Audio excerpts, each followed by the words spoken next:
What we eat. The true story of why we put sugar in our coffee and ketchup on our fries. Originally, all life that lived on land lived on one giant continent.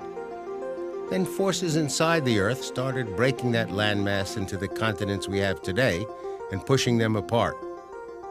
Slightly over 500 years ago, a counterforce appeared and started pulling everything back together. Only this time it wasn't a geological force, it was the force of human culture, and the point man was Christopher Columbus. During the 10 years between Columbus's first voyage in 1492 and his final trip in 1502, new forces totally changed the course of history. Millions of people moved from one continent to another. Governments changed and religions were exported. But surprisingly, the most important changes were not the result of politics or religion.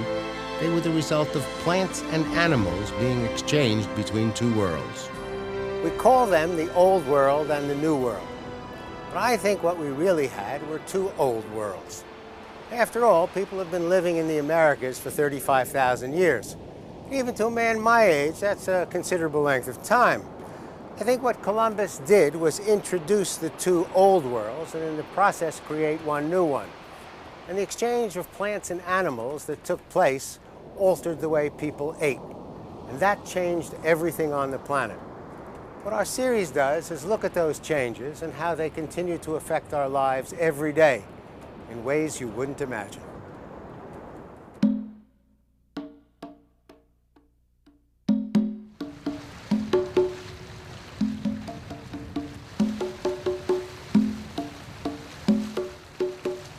When Columbus set sail from Spain, one of his objectives was to get King Ferdinand and Queen Isabella into the pepper business. So when he arrived in the Caribbean and the natives gave him a taste of a pungent fruit, he decided to call it pepper. And he had two good reasons. First, it did something to his mouth that felt like pepper. And second, much more important, he was getting paid to find pepper. And so he found it. The small, round, dry black pepper that we grind in a mill is native to India and was brought to ancient Greece and Rome by Arab traders. It was so valuable in Europe that both the Spanish and the Portuguese spent fortunes sending out expeditions to try and break the Arab monopoly. The King and Queen of Spain were anxious to get a new route to the Spice Islands of the East Indies by sailing west, because due to political disruption in Asia, the traditional spice routes were breaking down and it was getting increasingly complicated to get spices from the West. Columbus made an entry in his diary that described the chili pepper as more valuable than the black pepper and pointed out that the natives constantly used it and thought it had health-giving properties. He estimated that each year, 50 ships filled with chili peppers could be sent back to Spain, and they would prove to be exceedingly profitable. Spices were used more because they fitted in with that period's idea of what was proper nutrition. People had 4 different temperaments: choleric, sanguine, melancholy, and phlegmatic, ideas we're still familiar with. And if you were melancholy or phlegmatic, more spices would sort of ginger you up, so to speak. I mean, in fact, we still sort of think of that, and people are now eating ginger and thinking they're doing healthy things. No ideas in food ever go away.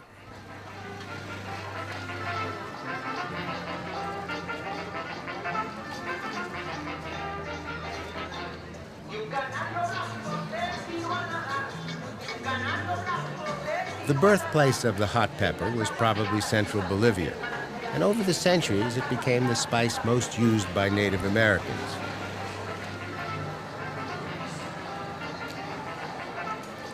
You can usually tell how far down the evolutionary line a particular pepper is by looking at its size. The smaller it is, the closer it is to its wild ancestor. Today, Mexico raises the largest variety of peppers. There are over 1,600 different varieties of pungent pepper, with new forms constantly being developed. Annual rainfall, soil chemistry, and daily temperature patterns affect the development of each species. The peppers grow on plants that are 2 or 3 feet high. They start out green and color as they ripen. In general, the hotter the climate a pepper grows in, the more pungent it will be. But it's not just the annual temperature that counts. Long, hot nights are necessary to really give the pepper a pungency. And if it's stressed by lack of water or bad soil, it will get even hotter.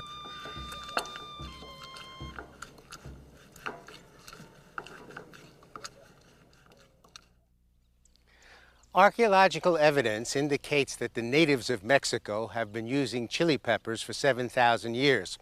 At one point, they were used to pay taxes, probably in a building just like this. And even after the Spanish conquest of Mexico, they were used as a tribute. Antonio de Mendoza, the first viceroy of what he liked to call New Spain, demanded chili peppers from the people he conquered. These are the ancient buildings of the Maya, who have lived on Mexico's Yucatan Peninsula for centuries. They eat one of the hottest peppers of all, the habanero. Amel Naj, who wrote an excellent book titled Peppers, believes that the habanero is a symbol of Maya independence within Mexico. The habanero is the pepper of choice for the Maya, who were never completely subjugated by the Spanish. They see their pepper as a badge of their self-determination. At the same time, they feel that the jalapeno, which is more popular with mainland Mexicans, symbolizes the European invader.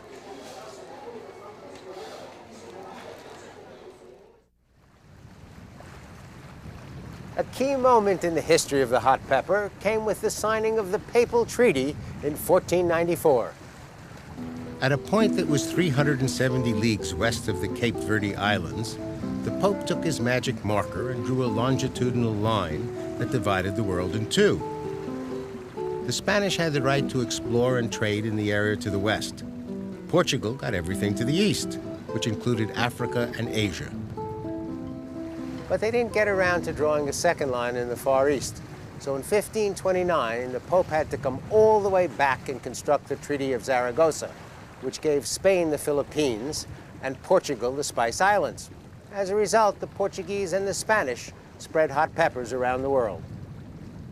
The transatlantic journey took months, certainly weeks, and yet and still by the 16th century, they're chilies in India.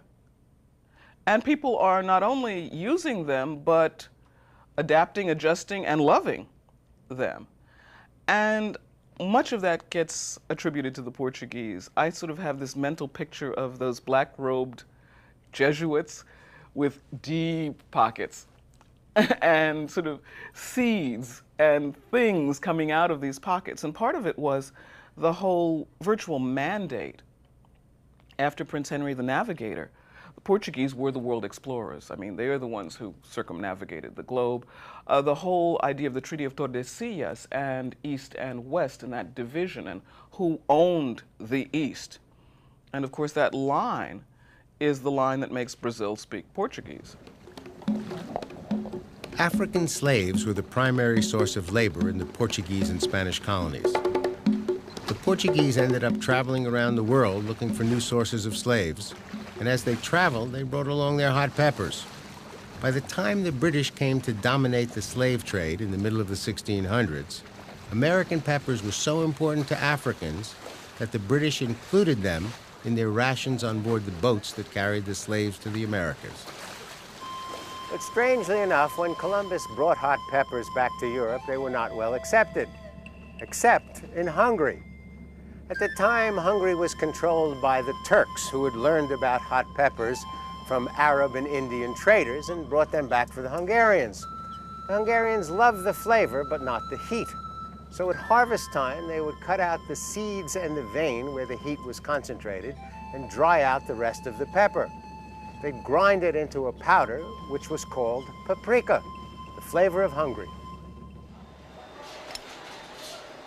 The microclimate needed for growing the pepper used to make paprika is so specific fact that only Hungary has been able to produce the highest quality on a commercial scale. But even without the ability to produce paprika, the rest of the world is doing quite well with pungent versions of the chili pepper. It appears that 1 out of every 5 people on the planet eat hot peppers every day. Most of the people say they do that because they like the taste, but there may be an additional reason that's even better. Scientists have discovered that people who eat hot peppers are generally healthier than people who don't, especially in hot climates. There's something in a hot pepper and in garlic that helps kill the microorganisms that spoil food. So societies that have developed without refrigeration over the last 3,000 or 4,000 years have incorporated hot peppers into their diet, and they're healthier for it. In general, poor people eat more hot peppers than the rich. If a diet is based on plain and bland foods, which is often the case in poor communities, hot pepper will bring flavor to the meal because it has the ability to open the mouth's flavor receptors and make your taste buds more sensitive. Almost everything you eat will taste better with pepper. Hot peppers actually came to North America kind of late. Mexican colonists brought them up into the American Southwest. Slaves and immigrants brought them from the Caribbean into the American South. But by and large, North Americans got along without them.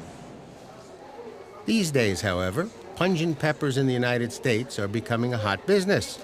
They have the greatest profit of any legally grown cash crop. 3, 2, 1. And we have liftoff of the Space Shuttle Columbia on an international life science and microgravity mission.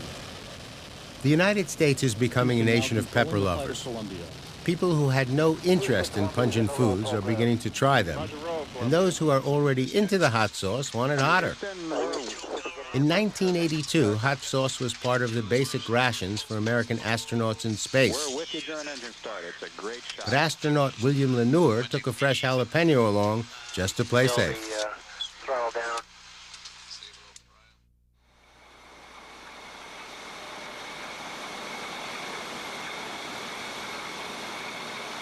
The most popular branded use of chili peppers in the world is probably Tabasco sauce, which is sold in over 100 countries. It's made on Avery Island, which is a 2,200-acre cap that sits on top of a giant salt dome that rises up from an ancient seabed about 140 miles west of New Orleans. Since 1862, the family that owned the island had been quarrying the salt in the dome. During the war between the states, they supplied it to the Confederacy, which led to the Union Army invading the island and destroying the salt works. When the war was over, the family went back into the salt business. But at this time, Edmund McElhaney, a prominent local banker who had married into the family, began to experiment with a pepper sauce. Edmund had been introduced to Tabasco peppers, which had been brought up from Mexico or Central America. Edmund planted the peppers in his garden and used them to add flavor to the monotonous food that was available after the war. Around 1866, he started using the peppers to make a hot sauce. The peppers were crushed, mixed with Avery Island salt, and aged for 30 days in jars or wooden barrels. At that point, French wine vinegar was added. The final blend was aged for another 30 days and regularly hand-stirred throughout the period in order to blend the flavors. Edmund poured the finished sauce into small cologne bottles, which he corked and sealed with green wax. And that's just about the way it's made today, except today the pepper mash is aged for 3 years instead of only 2 months. And McElhaney examines the mash and decides when it's ready for processing and bottling. A member of the family still walks the fields and marks the peppers that are ready for harvesting. The pickers spot a ripe pepper by comparing its color to a stick that has been painted with the color of a perfect ripe pepper.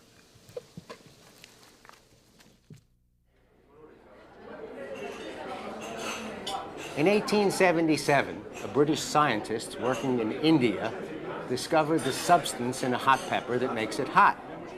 Inside the pod and concentrated in the seeds and the white pith is a substance called capsaicin. But it's not the amount of capsaicin in a pepper that makes it hot, it's its molecular chain. The shorter the molecular chain, the more powerful the pepper. Capsaicin produces an irritation response in the mouth, burning sensation, and also in the nose, and if you happen to get it in the eyes, it's very, very irritating. And it is interesting because people eat it.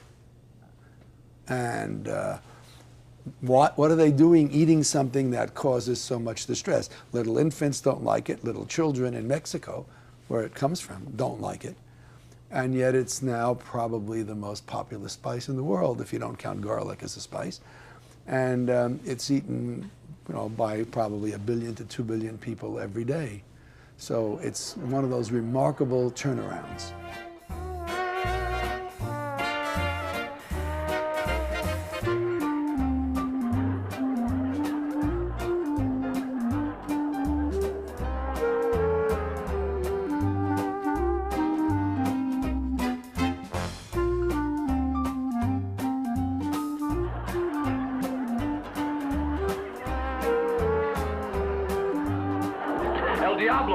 El tornado.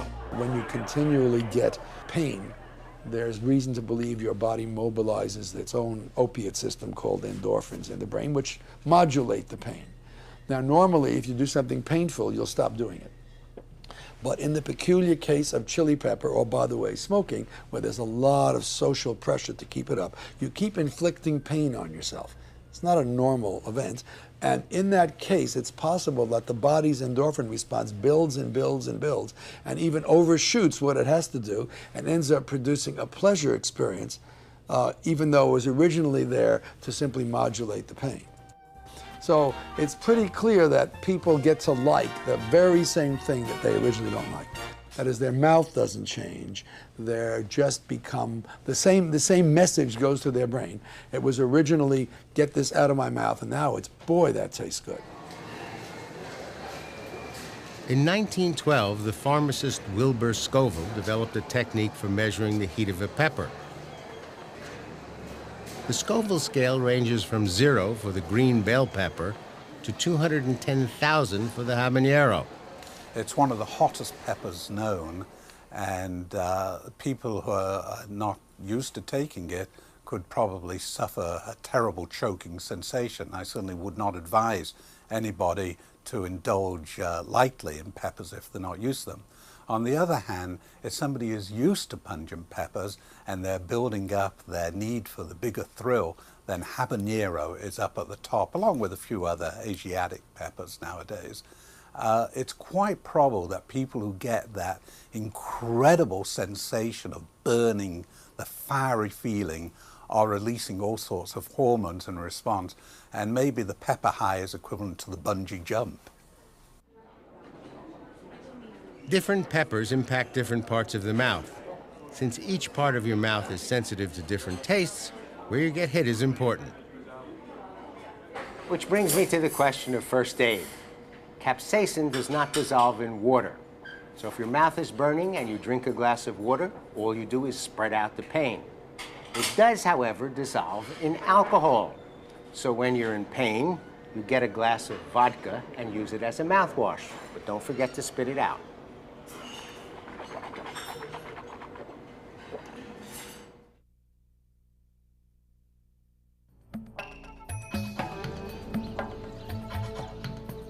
For thousands of years, hot peppers have been used in Mexico, Central and South America for their medicinal effects.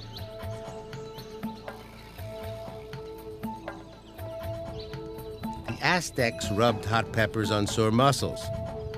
The Maya made a drink of hot peppers, which they used to cure stomach pains. And they rubbed hot peppers on their gums to stop toothaches. When Columbus first sent hot peppers back to Spain, they were treated more as a medicine than a spice. During the 1500s, doctors recommended them for an assortment of illnesses. Sailors took them on board to prevent scurvy. They were also thought to improve eyesight. Dr. Albert Sense-Gheorghi was the first scientist to discover the hot pepper's medicinal value. Albert's wife loved peppers. Albert didn't. One night he took his plate of hot peppers to his lab so he could not eat them and not offend his wife. Out of curiosity, he studied the peppers and found them to be a great source of vitamin C. In 1937, he got a Nobel Prize for his work. Recently, scientists in the United States have been studying hot peppers as a possible cure for a number of diseases. Dr. Zement has become a leading authority on the subject, who may end up as the ultimate Dr. Pepper. Almost all expectorants that are in popular use today are old herbal remedies. When I looked into these remedies, I was amazed to find that there's very little evidence that they work. And yet to me, it was common experience that if I take horseradish or hot pepper in my mouth, it'd make me cough, it'd make my nose run. And so I recognized a long time ago that the routine medications utilized as expectorants and for the treatment of cough were unproven and were hard to demonstrate as being effective, whereas peppers and other pungent spices are extremely effective. When you have a cold, mucus becomes thick and stops flowing. Coughing begins and breathing problems develop. The medicines prescribed for these conditions, like Robitussin, Sudafed, and Vicks Formula 44D, are designed to thin the mucus and get it flowing again.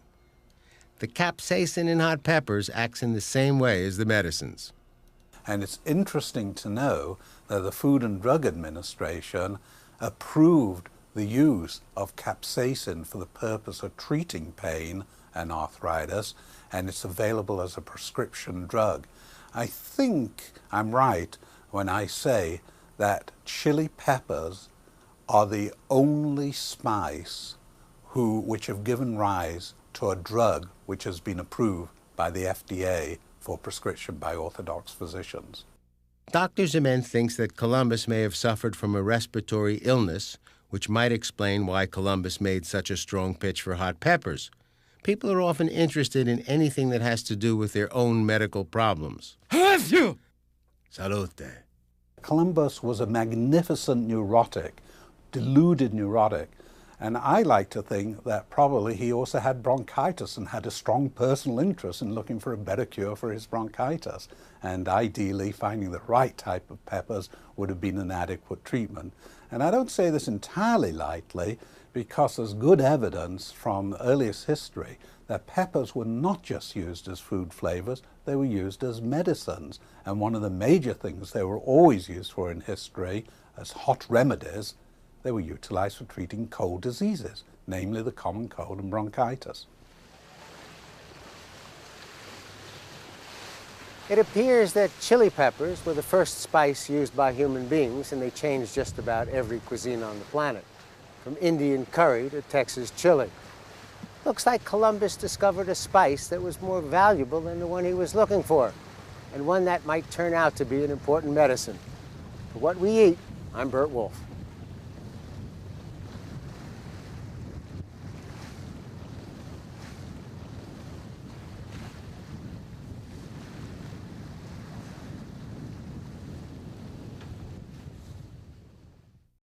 You can watch this program and link to hundreds of other Burt Wolfe programs free at burtwolfe.com. There's information on how to tour the same places, plus Burt's slightly irreverent take on history and culture. It's all at burtwolfe.com.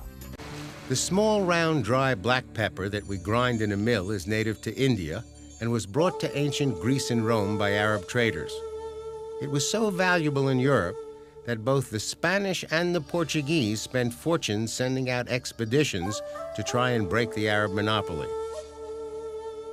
The King and Queen of Spain were anxious to get a new route to the spice islands of the East Indies by sailing west, because due to political disruption in Asia, the traditional spice routes Old worlds. After all, people have been living in the Americas for 35,000 years. Even to a man my age, that's a considerable length of time. I think what Columbus did was introduce the two old worlds and in the process create one new one. And the exchange of plants and animals that took place altered the way people ate. And that changed everything on the planet. What our series does is look at those changes and how they continue to affect our lives every day in ways you wouldn't imagine.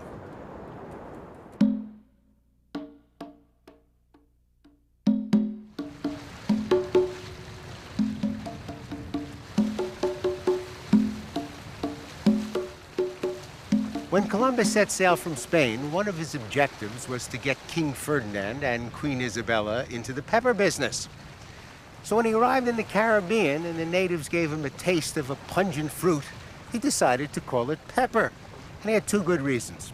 First, it did something to his mouth that felt like pepper.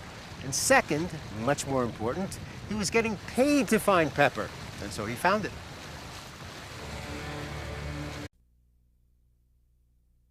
What we eat. The true story of why we put sugar in our coffee and ketchup on our fries. Originally, all life that lived on land lived on one giant continent. Then forces inside the Earth started breaking that landmass into the continents we have today and pushing them apart. Slightly over 500 years ago, a counterforce appeared and started pulling everything back together. Only this time it wasn't a geological force, it was the force of human culture, and the point man was Christopher Columbus. During the 10 years between Columbus's first voyage in 1492 and his final trip in 1502, new forces totally changed the course of history. Millions of people moved from one continent to another. Governments changed and religions were exported.